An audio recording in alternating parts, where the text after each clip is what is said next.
মুয়াজ্জিন বলতেছে আল্লাহু আকবার, আল্লাহু আকবার, আল্লাহ সবচেয়ে বড়, আল্লাহ সবচেয়ে বড়। বন্ধু তুমি বলতেছো যে না না, আমার দোকান আমার কাছে বড়, আমার কাজ আমার কাছে বড়, আমার চাকরি আমার কাছে বড়, আমার ব্যবসা আমার কাছে বড়, আমার দুনিয়া আমার কাছে বড়।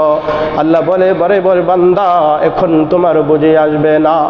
আজ তেরে শান শৌকত মাল দৌলত সবে হ্যায়, আঁখ বন্ধ করো দেখো লো তুম কুন তুমহারে সামনে।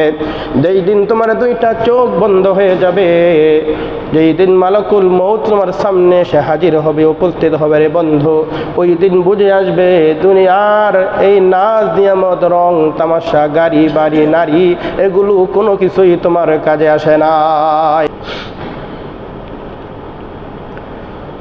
পুরা পৃথিবীতে বিচরণশীল যত প্রাণী রয়েছে, সকল প্রাণী রিজিকের মুখাপেক্ষী। অর্থাৎ পৃথিবীতে আল্লাহর সৃষ্টি জীব যত রয়েছে, তোর মধ্যে যাদের প্রাণ রয়েছে, সকলেই রিজিকের দিকে তাকিয়ে আছে। তাদের রিজিক কোথা থেকে আসবে, কে দিবে? আল্লাহ তাআলা বলতেছেন যে প্রত্যেকটা প্রাণীর রিজিকের দায়িত্ব আমি আল্লাহ তাআলার কাছে। সুবহানাল্লাহ।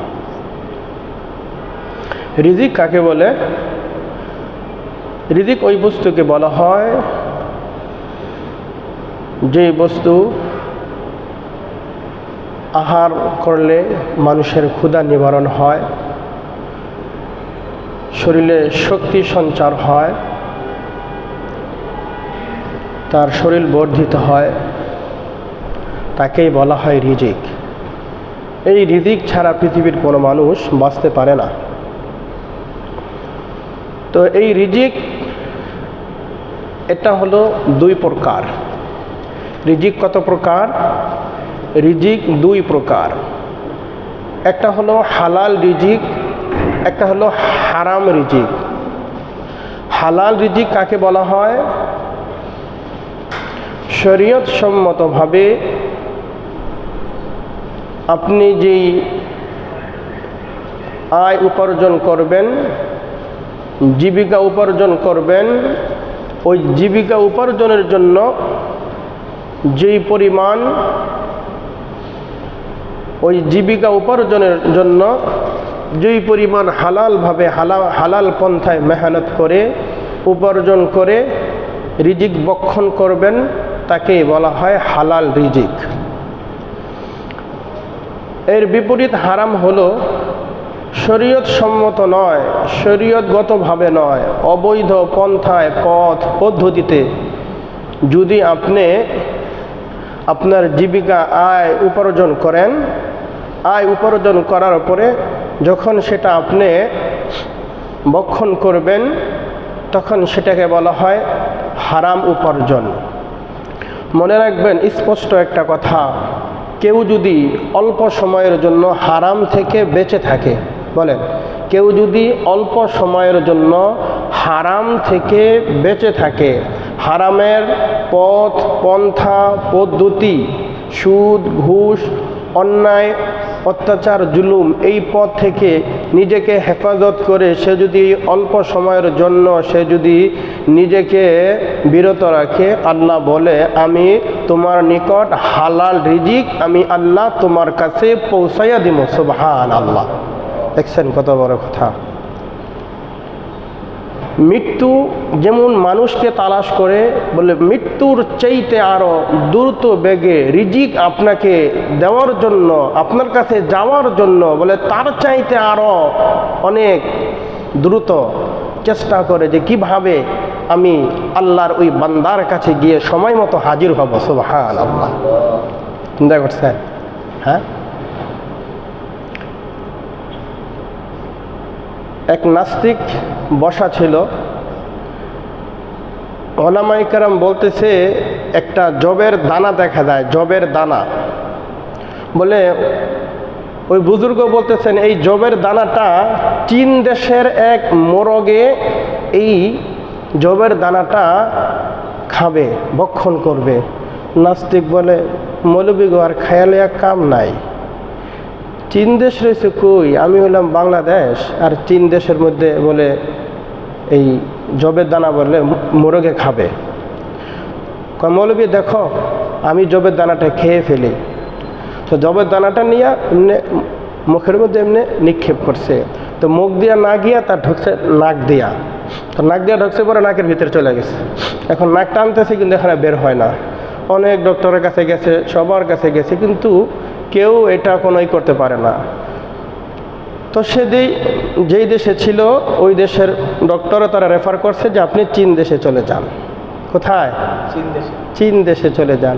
চীন দেশে যাওয়ার পরে ডক্টর পরীক্ষা নিরীক্ষা করে দেখে যে কোনো টিউমার না, কোনো কিছুই না, যে ছোট্ট বড় জাতীয় কোনো খাবার বা কোনো কিছু তার এখানে নাকের ভিতরে এখানে সেখানে গিয়ে নাক বন্ধ হয়ে আছে। তিনি একটা স্প্রে দিয়েছে, চীনের ডক্টর একটা স্প্রে দিয়েছে। ওই নাস্তিক তখন হাসি দিছে, হাসি দেওয়ার সাথে সাথে, তো এটা অনেক দিন হয়ে গেছে, নাকের ভিতরে ফুলাই হয়ে গেছে।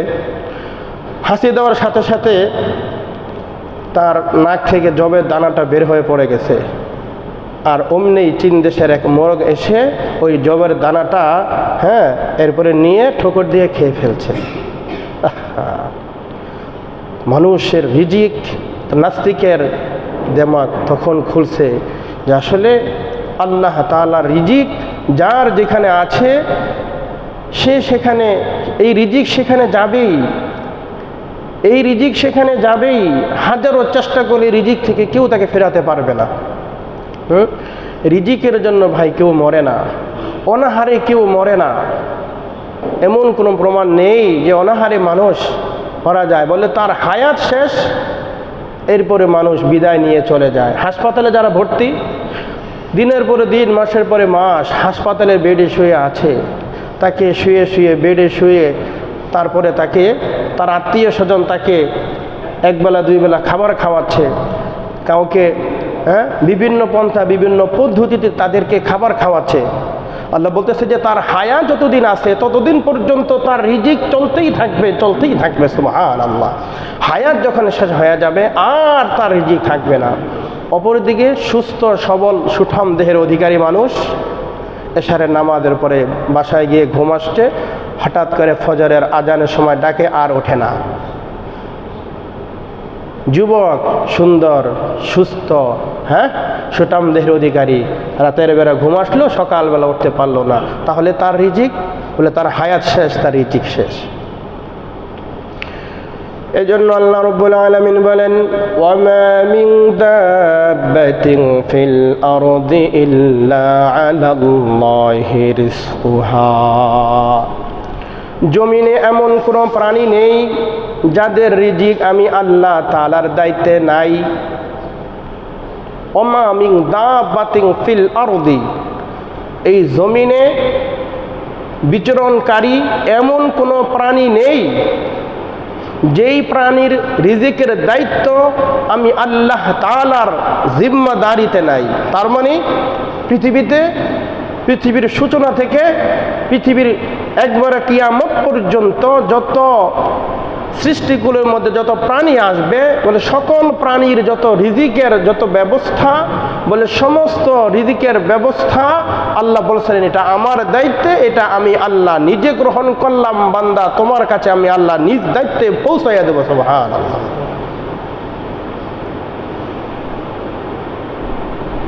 আজকে আমরা রিজিকের জন্য কত পেরেশানি। আল্লাহ বলতেছেন আমার যেই হক, আমার হক আদায় করো, তোমাদের উত্তম ব্যবস্থা রিজিকের ফয়সালা আমি আল্লাহ তাআলা আসমান থেকে আমি করে দিব। সুবহানাল্লাহ।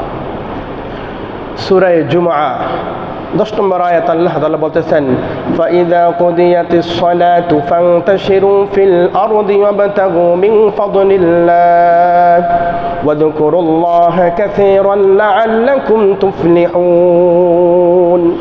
আল্লাহ তাআলা বলেন, ফাইযা কুদিয়াতিস সালাতু ফান্তাশিরু ফিল আরদ, নামাজ শেষ হওয়ার পরেই তোমরা জমিনে তোমরা ছড়িয়ে ছিটিয়ে পড়ো।